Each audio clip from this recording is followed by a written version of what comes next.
നമസ്കാരം. ഇന്നത്തെ ട്രേഡിംഗ് സെഷനിൽ സ്റ്റോക്ക് സ്പെസിഫിക് ആക്ഷൻ പ്രതീക്ഷിക്കാവുന്ന രണ്ട് സ്റ്റോക്കുകളെ കുറിച്ചാണ് നമ്മൾ ഇന്നത്തെ വീഡിയോയിൽ ഡിസ്കസ് ചെയ്യുന്നത്. ഈ രണ്ട് കമ്പനികളുടെയും ക്വാർട്ടർലി റിസൾട്ടിന് മുകളിലുള്ള മാർക്കറ്റ് റിയാക്ഷനാണ് നമ്മൾ പ്രതീക്ഷിക്കേണ്ടത്. മാർക്കറ്റ് അവറിന് ശേഷമാണ് രണ്ട് കമ്പനികളുടെയും ക്വാർട്ടർലി റിസൾട്ട് പുറത്തുവന്നത്. ഒന്നാമത്തെ stock Britannia industries. Britannia industries കഴിഞ്ഞ ദിവസം 2% ഇടിഞ്ഞ് 5015 രൂപയ്ക്കടുത്ത് ക്ലോസിംഗ് നൽകി. 5386 രൂപ എന്ന 52 വീക്ക് ഹൈയിൽ നിന്നും സ്റ്റോക്ക് കറക്ഷൻ ഫേസിലാണ് ഇപ്പോൾ നീങ്ങുന്നത്. 5000 എന്ന സൈക്കോളജിക്കൽ സപ്പോർട്ടിനടുത്ത് സ്റ്റോക്ക് എത്തിയിട്ടുണ്ട്. 1.21 ലക്ഷം കോടി രൂപയുടെ മാർക്കറ്റ് ക്യാപ്പുള്ള കമ്പനിയുടെ വാല്യൂഷൻ 47.62. ബ്രിട്ടാനിയ എന്ന കമ്പനി FMCG സെക്ടറിലെ കമ്പനിയാണ്. ഇപ്രാവശ്യം FMCG സെക്ടറിലെ കമ്പനികളുടെ ക്വാർട്ടർലി റിസൾട്ട് പരിശോധിച്ചാൽ വളരെ ചുരുക്കം ചില സ്റ്റോക്കുകൾ മാത്രമേ മികച്ച പെർഫോമൻസ് കാഴ്ചവെച്ചുള്ളൂ. മറ്റുള്ള എല്ലാ കമ്പനികളും ക്വാർട്ടർലി റിസൾട്ട് സെഷനിൽ മോശം പെർഫോമൻസ് ആണ് കാഴ്ചവെച്ചത്. ബ്രിട്ടാനിയ എന്ന സ്റ്റോക്ക് കഴിഞ്ഞ ഒരു വർഷം കൊണ്ട് ഇൻവെസ്റ്റേഴ്സിന് വെറും 8% റിട്ടേൺ മാത്രമാണ് നൽകിയത്. സ്റ്റോക്ക് ഒരു പ്രത്യേക റേഞ്ചിനുള്ളിൽ കൺസോളിഡേറ്റ് ചെയ്യുകയാണ്. കമ്പനിയുടെ പ്രോഫിറ്റ് ഇയർ ഓൺ ഇയറിൽ 40% ഇടിഞ്ഞു എന്നുള്ളതാണ് ക്വാർട്ടർലി റിസൾട്ടിലെ ഏറ്റവും പ്രധാന ഹൈലൈറ്റ്. കഴിഞ്ഞ വർഷം 932 കോടി രൂപയുടെ പ്രോഫിറ്റ് ആയിരുന്നു കമ്പനി നേടിയത്. ഇപ്പോൾ പ്രോഫിറ്റ് 586 കോടിയിലേക്ക് ഇടിഞ്ഞു. കഴിഞ്ഞ ക്വാർട്ടറിൽ 587 കോടി രൂപയുടെ പ്രോഫിറ്റ് നേടിയിരുന്നു. ക്വാർട്ടർ ടു ക്വാർട്ടർ നോക്കുകയാണെങ്കിൽ പ്രോഫിറ്റ് 5% ഇടിഞ്ഞു. ഇയർ ഓൺ ഇയറിൽ പ്രോഫിറ്റ് 40%, ക്വാർട്ടർ ടു ക്വാർട്ടറിൽ പ്രോഫിറ്റ് 5% ഇടിഞ്ഞു. കൂടാതെ അനലിസ്റ്റുകളുടെ എസ്റ്റിമേഷനും കമ്പനി മിസ് ചെയ്തു. 566 കോടി രൂപയുടെ പ്രോഫിറ്റ് ആയിരുന്നു ബ്രിട്ടാനിയയിൽ നിന്നും അനലിസ്റ്റുകൾ എസ്റ്റിമേറ്റ് ചെയ്തത്. കമ്പനിക്ക് 586 കോടി രൂപയുടെ പ്രോഫിറ്റ് മാത്രമേ നേടാൻ സാധിച്ചുള്ളൂ. അതുപോലെ തന്നെ കമ്പനിയുടെ റവന്യൂവും അനലിസ്റ്റ് എസ്റ്റിമേഷൻ മിസ് ചെയ്തു. 4303 കോടി രൂപയുടെ റവന്യൂ പ്രതീക്ഷിച്ചെടുത്ത് 4256 കോടി രൂപയുടെ റവന്യൂ മാത്രമാണ് കമ്പനിക്ക് നേടാൻ സാധിച്ചത്. ഇയർ ഓൺ ഇയറിൽ റവന്യൂ 4196 കോടിയിൽ നിന്നും മാർജിനലി ഉയർന്ന് 4256 കോടിയിലേക്കെത്തി.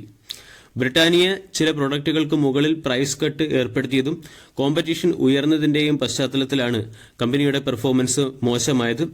പ്രൈസ് കട്ട് ഏർപ്പെടുത്തിയതിന്റെ പശ്ചാത്തലത്തിൽ പ്രോഫിറ്റ് മാർജിൻ ഇടിയുകയാണ് ചെയ്തത്. ബ്രിട്ടാനിയ എന്ന സ്റ്റോക്കിനെ സംബന്ധിച്ചിടത്തോളം 5000 ഒരു സൈക്കോളജിക്കൽ സപ്പോർട്ടാണ്. ഈ സപ്പോർട്ട് നഷ്ടപ്പെടാനുള്ള സാധ്യത കൂടുതലാണ്. 5000 എന്ന സപ്പോർട്ട് നഷ്ടപ്പെട്ടാൽ സ്റ്റോക്കിന് 4500, 4280 തുടങ്ങിയ ലെവലുകളിലായിരിക്കും സപ്പോർട്ട് ലഭിക്കുക. ഇവിടെ നിന്നും സ്റ്റോക്ക് 4500 എന്ന ലെവലിലേക്ക് എത്താനുള്ള സാധ്യത കൂടുതലാണ്. രണ്ടാമത്തെ സ്റ്റോക്ക് നൈക്ക അല്ലെങ്കിൽ FSN ഇ-കൊമേഴ്സ് വെഞ്ചർ ലിമിറ്റഡ്. കഴിഞ്ഞ ദിവസം നൈക്ക എന്ന സ്റ്റോക്ക് 0.5% ഇടിഞ്ഞ് 160 രൂപയ്ക്കടുത്ത് ക്ലോസിംഗ് നൽകി. 45,000 കോടി രൂപയുടെ മാർക്കറ്റ് ക്യാപ്പുള്ള കമ്പനിയുടെ valuation 2088, 52 week high 195, 52 week low 114. Nykaa എന്ന കമ്പനിയുടെ ക്വാർട്ടർലി റിസൾട്ടിൽ കമ്പനിയുടെ പ്രോഫിറ്റ് ഇയർ ഓൺ ഇയറിൽ 106% ഉയർന്നു എന്നുള്ളതാണ് സ്റ്റോക്കിനെ സംബന്ധിക്കുന്ന പ്രധാന അപ്ഡേറ്റ്. കഴിഞ്ഞ വർഷം ഡിസംബർ ക്വാർട്ടറിൽ നൈക്ക 8.5 കോടി രൂപയുടെ പ്രോഫിറ്റ് ആയിരുന്നു നേടിയത്. അവിടെ നിന്നും പ്രോഫിറ്റ് ഇപ്പോൾ 17.5 കോടിയിലേക്ക് ഉയർന്നിട്ടുണ്ട്. കമ്പനിയുടെ റവന്യൂ ഇയർ ഓൺ ഇയറിൽ 22% വർദ്ധിച്ച് 1462 കോടിയിൽ നിന്നും 1789 കോടിയിലേക്ക് ഉയർന്നു. എബിറ്റ 26.4% വർദ്ധിച്ച് 78 കോടിയിൽ നിന്നും 99 കോടിയിലേക്കും എബിറ്റ മാർജിൻ 5.3% നിന്നും 5.5% വളർന്നു. ന്യൂ ഏജ് ബിസിനസ്സായ നൈക്കയുടെ ഗ്രോസ് മെർച്ചന്റൈസ് വാല്യൂവിലും ഗണ്യമായ വർധനവുണ്ടായിട്ടുണ്ട്. Gross merchandise value year on ഇയറിൽ 25% വർദ്ധിച്ച് 3619 കോടിയായി മാറി. ബ്യൂട്ടി ആൻഡ് പേഴ്സണൽ കെയർ ഡിവിഷനിലെ ഗ്രോസ് മെർച്ചന്റൈസ് വാല്യൂവിൽ 25% വർധനവുണ്ടാവുകയും ചെയ്തു. ക്വാർട്ടർലി റിസൾട്ടിനോടനുബന്ധിച്ച് 180 കോടി രൂപ കമ്പനി ഫണ്ട് റൈസ് ചെയ്യാനും കമ്പനി റൈറ്റ് ഇഷ്യൂ വഴി ഫണ്ട് റൈസ് ചെയ്യാനും തീരുമാനിച്ചിട്ടുണ്ട്. നൈക്കയുടെ ആവറേജ് ഓർഡർ വാല്യൂവിലും വർധനവുണ്ടായി. Average order value year on ഇയറിൽ 18% വർദ്ധിച്ച് 4681 കോടിയായി ഉയരുകയും ബ്യൂട്ടി ആൻഡ് പേഴ്സണൽ കെയർ സെഗ്മെന്റിലെ ആവറേജ് ഓർഡർ വാല്യൂ 3% വർദ്ധിച്ച് 2024 കോടിയായി മാറുകയും ചെയ്തു. ഈ ക്വാർട്ടറിൽ 39 പുതിയ സ്റ്റോറുകളാണ് കമ്പനി ഓപ്പൺ ചെയ്തത്.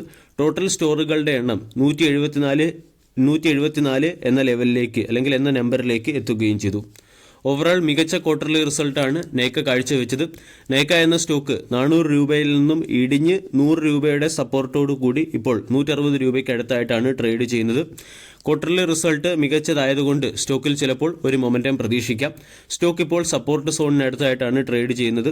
160 സ്റ്റോക്കിന്റെ ഒരു പ്രധാന സപ്പോർട്ടാണ്. ഓരോ 10 രൂപ ലെവലിലും സ്റ്റോക്കിന് സപ്പോർട്ടും റെസിസ്റ്റൻസും ഉണ്ട് എന്നുള്ളതാണ് മറ്റൊരു പ്രധാന പ്രത്യേകത. 160, 170, 180, 190 തുടങ്ങിയ ലെവലുകളാണ് സ്റ്റോക്കിന്റെ റെസിസ്റ്റൻസ്. 150, 140, 130 തുടങ്ങിയ ലെവലുകളാണ് സ്റ്റോക്കിന്റെ സപ്പോർട്ട്. വീഡിയോ എല്ലാവർക്കും ഇഷ്ടമായി എന്ന് വിശ്വസിക്കുന്നു. താങ്ക്